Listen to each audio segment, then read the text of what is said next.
How to recover permanently deleted files in Google Drive. Hello everyone, welcome back to our channel. So let's dive right in without wasting any time. Also make sure to watch this video till the end. So first of all, open up your browser, then tap on the search bar. Now type support.google.com, then add a forward slash, then type drive, again add a forward slash and type get help, then tap on search. Now simply sign in into your account. Now once it redirects to this page, simply scroll down. Now simply tap on the message box. Now type deleted file recovery. Then tap on next.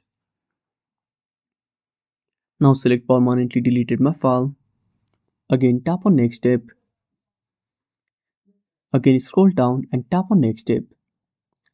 Then select email. Now wait for some time. Now tap on request file recovery. Now enter your Google password. Now simply tap on next.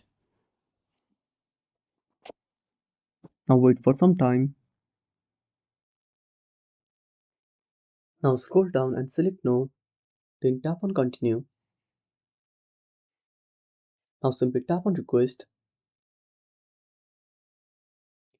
Now wait for some time. You should get a mail within few hours. And that's it. Thanks for watching. Make sure to subscribe our channel and hit the bell icon. See you in the next video.